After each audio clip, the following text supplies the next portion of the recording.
वालेकुम स्टूडेंट्स, हमने chapter start किया हुआ है वेरिएशन एंड जेनेटिक्स। आज उसके मज़ीद कुछ टॉपिक्स हम देख लेते हैं। सबसे पहले हम यहाँ पे कुछ डेफिनेशंस देखते हैं जो मेंडल के एक्सपेरिमेंट में उसने यूज़ की थी।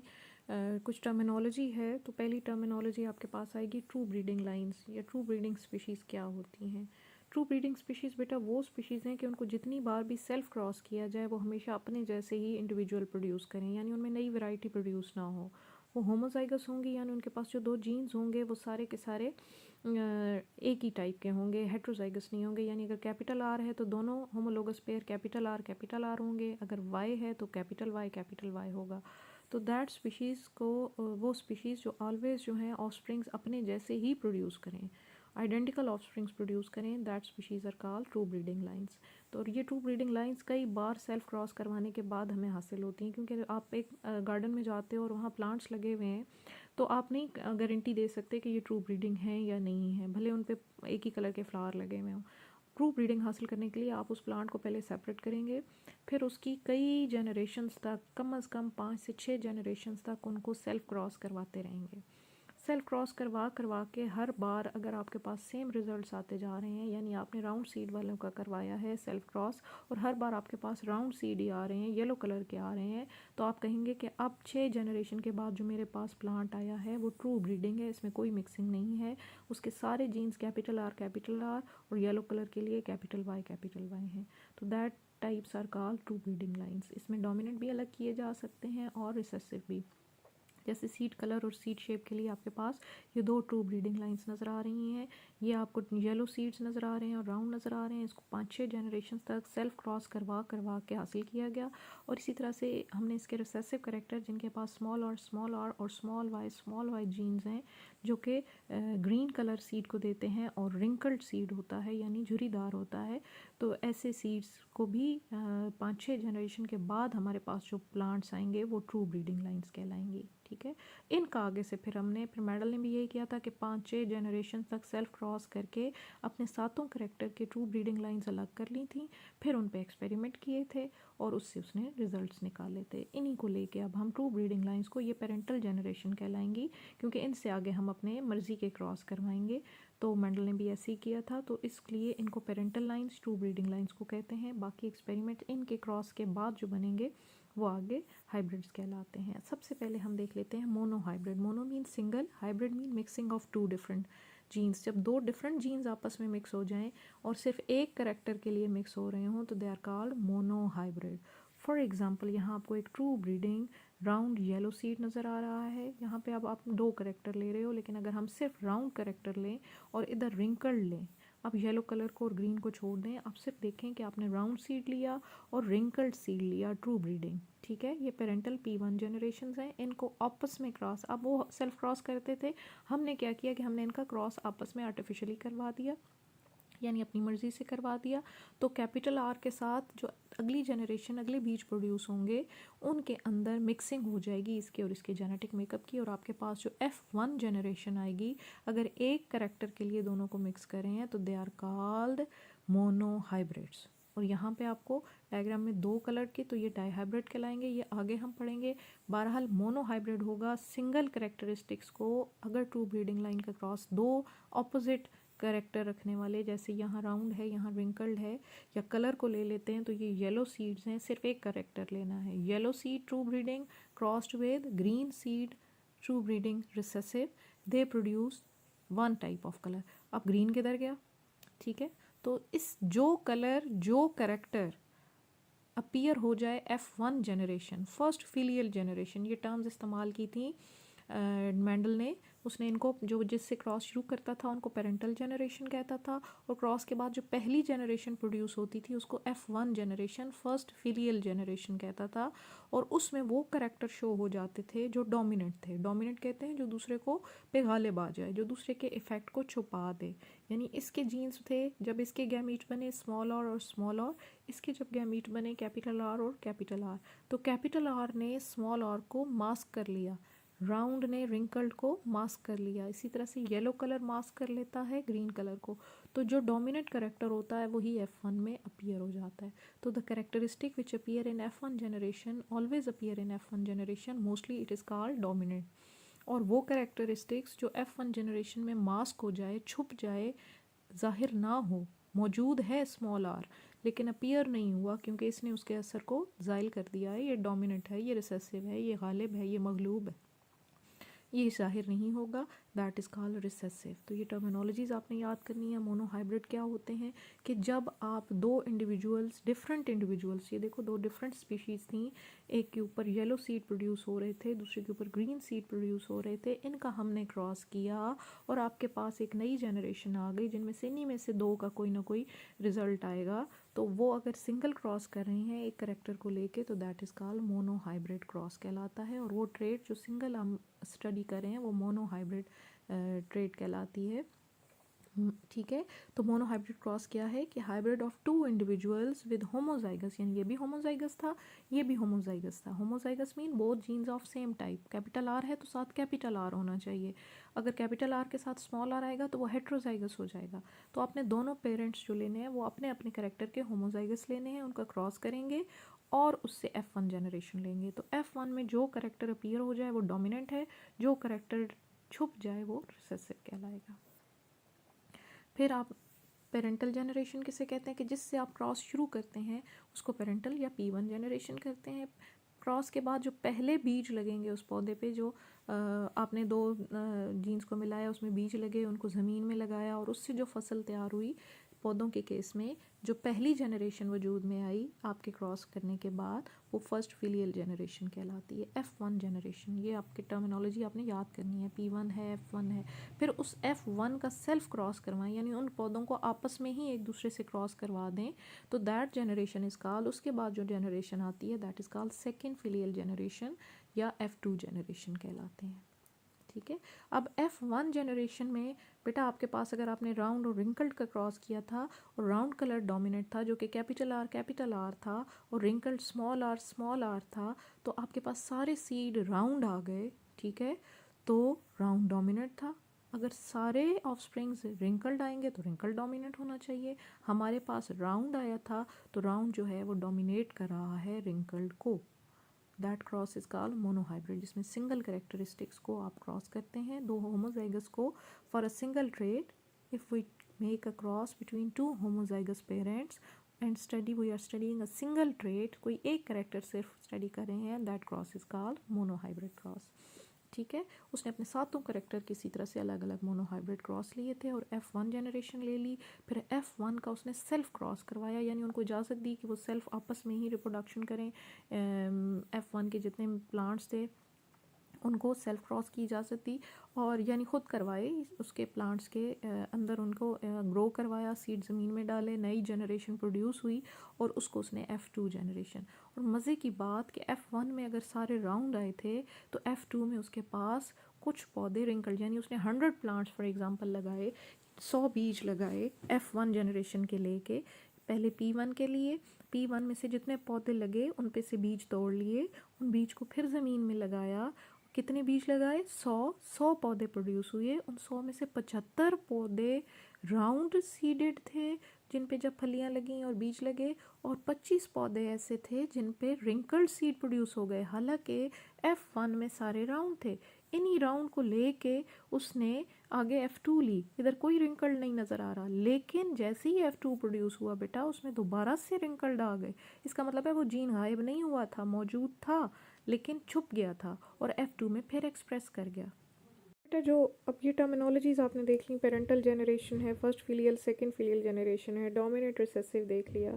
तो अब यहाँ पे अगर हम देखें तो आपको यहाँ पे नज़र आ रहा है कि अगर आपने होमोजाइगस लिया है, एक पेरेंट डोमिनेंट होमोजाइगस बताया था कि जिसके दोनों जीन मेंबर जो हैं अलीलिक पेयर के वो दोनों सिमिलर टाइप के हों तो वो होमोजाइगस है। अब ये होमोजाइगस डोमिनेंट है, राउंड सीड है, इसका क्रॉस करवाएं जब हम रिंकल्ड सीड के साथ जो कि होमोजाइगस है for recessive trait small R है, इससे जो पहली F1 जनरेशन आएगी वो सारे मेंबर्स उसके बेटा इसके साथ क्रॉस कराएं, कैपिटल आर स्मॉल आर, फिर कैपिटल आर स्मॉल आर, तो आपके जितने मेंबर्स आएंगे वो सारी अपीयर कलर उनका जो है वो शेप उनकी राउंड होगी।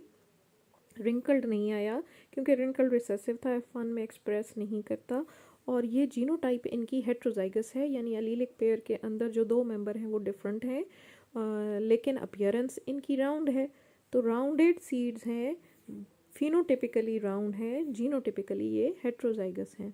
इस F2 जनरेशन का आपस में क्रॉस करवाएं, ठीक है। मेंडल ने क्या कि F2 जनरेशन से F1 जनरेशन से उसने F2 जनरेशन ली, कैपिटल आर स्मॉल आर का क्रॉस करवाया कैपिटल स्मॉल आर के साथ, और उसके पास जो इंडिविजुअल आए वो बड़ा इंटरेस्टिंग रिजल्ट्स आया कि उसके पास 3 राउंड आ गए और एक रिंकल फिर अपीयर हो गया जो कि F1 में कहीं नहीं था, वो दोबारा F2 में ज़ाहिर हो गया, लेकिन रेशो कम थी, ज़्यादा राउंड थे। समझें कि 100 में से 75 राउंड हैं और सिर्फ 25 रिंकल्ड हैं, 3:1 यानी 3 राउंड है और एक रिंकल्ड है। ये तो फिनोटिपिकली नज़र आ रहा है, ठीक है आपको। अब उसने यहीं पे स्टॉप नहीं किया बल्कि इस स्टेप से मज़ीद आगे गया, इनको भी आपस में सेल्फ क्रॉस करवाया और F3 जनरेशन ले ली, ठीक है। अब जब उसने F3 जनरेशन ली तो बेटा इसका इसके साथ भी क्रॉस करवाया, इसका रिंकल के साथ, यानी राउंड का रिंकल के साथ क्रॉस करवाया। तो उसने कहा कि जब मैं राउंड का रिंकल के साथ करवाता हूँ तो 3 राउंड में से एक राउंड ऐसा होता है जो हमेशा राउंड सीड ही प्रोड्यूस करता है। वो कौन सा वाला होगा बेटा?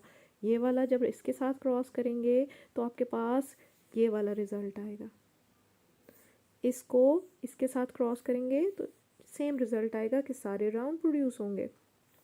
लेकिन वो कहता है कि जब मैं 2/3 यानी टोटल 75 प्लांट्स हैं, उनमें से कहता है कि 75 राउंड थे, 25 रिंकल थे। मैंने इस F2 जनरेशन के 75 प्लांट्स में से 25 प्लांट्स ऐसे हैं जिनका मैं जब भी क्रॉस करवाता हूँ रिंकल के साथ वो हमेशा राउंड ही प्रोड्यूस करते हैं, जबकि 50 प्लांट्स ऐसे हैं जिनका जब मैं क्रॉस करवाता हूँ यानी जो डबल क्वांटिटी में है इसके मुकाबले में, उनका जब मैं रिंकल से क्रॉस करवाता हूँ तो वो ये वाली जनरेशन प्रोड्यूस कर देते हैं, यानी उनमें राउंड भी आते हैं और रिंकल भी आ जाते हैं। तो ये F3 जनरेशन उसने F2 के बाद ली थी। ये अब वो बता रहा है कि इस तरह से जब मैं क्रॉस करवाता तो 1/3 जो थे वो हमेशा राउंड प्रोड्यूस करते और 2/3 राउंड में से हमेशा जो है वो रिंकल्ड भी और राउंड भी प्रोड्यूस करते। किस रेशो में? 3:1, यानी ये रिज़ल्ट आ जाता उसका क्रॉस करने के बाद। तो इस तरह से उसने मज़ीद कुछ कन्फर्मेशन की कि होमोजाइगस और हेट्रोजाइगस क्या होते हैं। फिर ये सारी इन्फॉर्मेशन लेने के बाद उसने कुछ टर्मिनोलॉजी इस्तेमाल की। उसने कहा कि ये जो करैक्टर आगे शिफ्ट हो रहे हैं, राउंडनेस है, रिंकलनेस है, टॉलनेस है, शॉर्टनेस है, ग्रीन कलर है, येलो कलर है, ये सारी जो फिनोटिपिक करेक्टरिस्टिक्स हैं किसी भी पौधे के, उसके प्लांट के अंदर, तो ये सारे कंट्रोल हो रहे हैं कुछ फैक्टर्स से जिनको अब हम जीन्स कहते हैं, लेकिन मैंडल ने इनके लिए क्या लफ्ज़ इस्तेमाल किया था? फैक्टर्स का लफ्ज़ इस्तेमाल किया था, ठीक है, या एलिमेंट्स बोला था इसको, ठीक है। एलिमेंटन बोला था। एलिमेंट उस ज़माने में ग्रीक और लैटिन लैंग्वेज ज़्यादा इस्तेमाल होती थी, तो एलिमेंटन का लफ्ज़ इस्तेमाल किया था, या उन्होंने उसको फैक्टर्स का लफ्ज़ इस्तेमाल किया था। बाद में फैक्टर्स को जॉनसन ने जीन्स कह दिया। वही फैक्टर्स अब क्या कहलाते हैं? जीन्स कहलाते हैं। तो यहाँ पे अगर आप देखें तो फिनोटाइप तो आपको जो नज़र आ रही है, अपीयरेंस नज़र आ रही है, वो राउंड नज़र आ रही है, लेकिन जीनोटाइप क्या नज़र आ रही है? कैपिटल आर होमोजाइगस राउंड है, ठीक है। तो ये कैपिटल आर जीन है या फैक्टर है, इसी तरह से स्मॉल आर भी जीन या फैक्टर है जो इस कलर को कंट्रोल कर रहा है।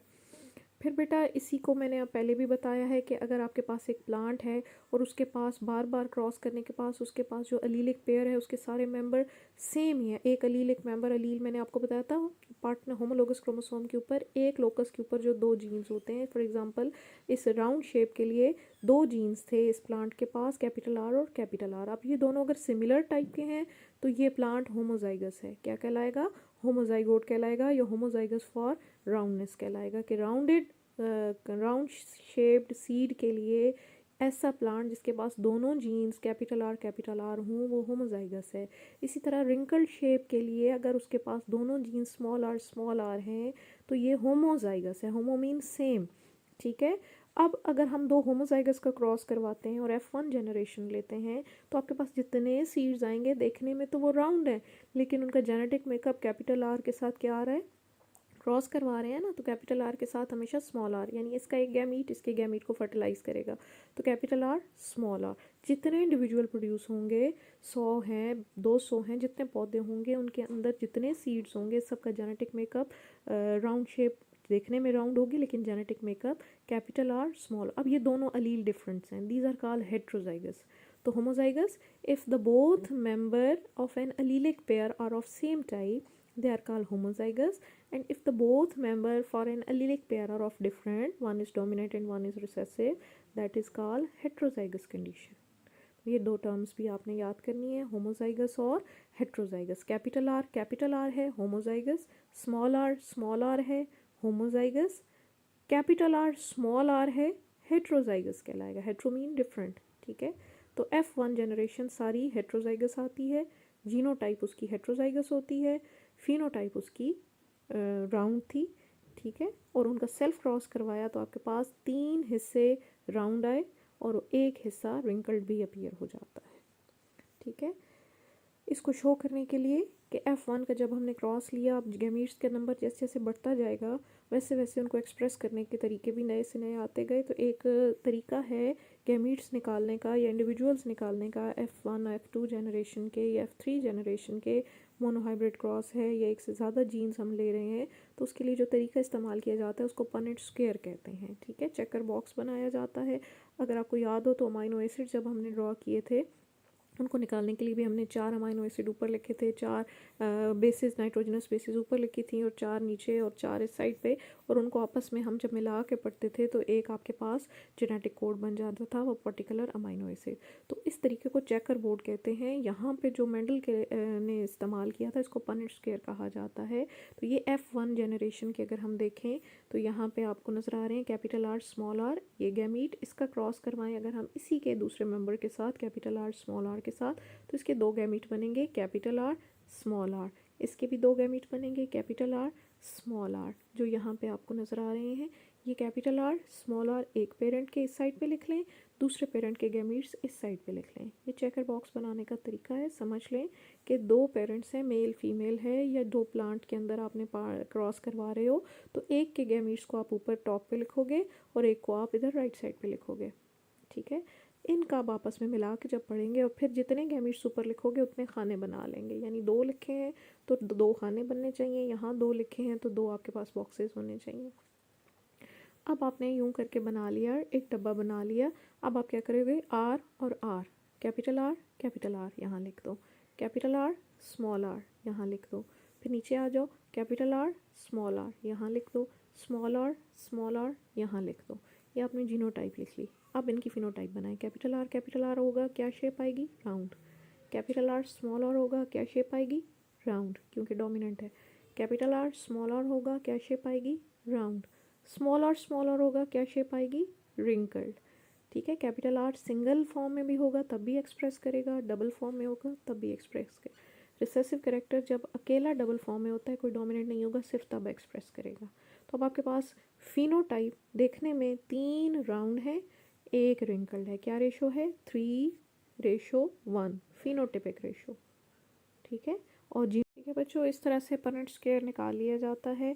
जितने भी गैमीट्स हों, जैसे अभी हम सिर्फ मोनोहाइब्रिड क्रॉस पढ़ रहे हैं, सिर्फ एक करेक्टर को आपस में क्रॉस करें, आगे डाईहाइब्रिड आएगा तो यहाँ नंबर ऑफ गैमीट्स बढ़ जाएंगे, तो हमारे ब्लॉक्स भी बढ़ जाएंगे. 2 के बजाय 4 हो जाएंगे, इस साइड पे भी और इस साइड पे भी 4 हो जाएंगे. तो ये पनेट स्क्वायर कहलाता है. इसमें फिनोटिपिक रेशो भी लिखी जाती है और जीनोटाइप भी लिखी जाती है. फिनोटाइप ये आपको यहाँ पे ड्रॉ किया हुआ है, आप ड्रॉ भी कर सकते हो और लिख भी सकते हो. सिंपली आप यहाँ पे राउंड लिख दें और यहाँ रिंकल्ड लिख दें. ठीक है, ड्रॉ अगर नहीं करते तो. इसी को बेस बना के पहला लॉ दिया था मेंडल ने, जिसको कहते हैं लॉ ऑफ सेग्रीगेशन, कि जब भी किसी इंडिविजुअल में गैमीट बनते हैं तो उसका जो अलीलिक पेयर होता है वो सेपरेट हो जाता है. यहाँ पे आपको नज़र आ रहा है येलो और ग्रीन कलर, येलो डोमिनेंट है ग्रीन के ऊपर. ठीक है, तो यहाँ पे देखो जब इसके गैमीट बनेंगे तो कैपिटल वाई अलग हो जाएगा, कैपिटल वाई अलग हो जाएगा. ठीक है, और इसका स्मॉल वाई अलग हो जाएगा. या कैपिटल आर राउंड शेप के लिए आप लिखना चाहते हो वही लिख लें. यहाँ पे भी स्मॉल आर लिख लें. यहाँ शेप को के बजाय कलर कर रहे हैं, तो yellow colour is dominant over green colour of the seed. तो येलो के जब गैमीट्स बनेंगे तो ये होमोलोगस पेयर है, ये सेपरेट हो जाएंगे, कैपिटल वाई अलग, इसका स्मॉल वाई अलग.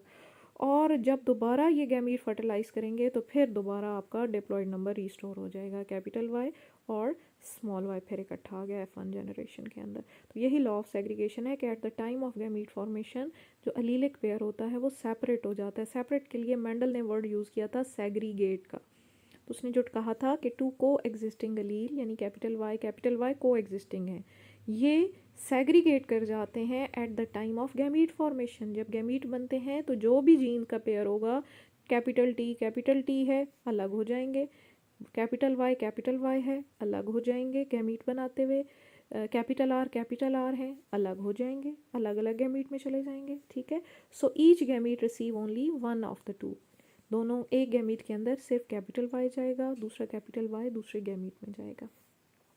लेकिन जब फर्टिलाइजेशन होगी इस गैमीट की किसी और प्लांट के गैमीट के साथ, तो दोबारा नंबर रीस्टोर हो जाएगा, लेकिन डिफरेंट आ गया। इसका एक वाई इधर से आया, एक इधर से आया, तो अब आपका जेनेटिक मेकअप तो रीस्टोर हो गया, लेकिन एक नया कॉम्बिनेशन बन गया। ठीक है, तो alleles unite again at random fertilization when zygote is form. तो this is the definition of law of segregation.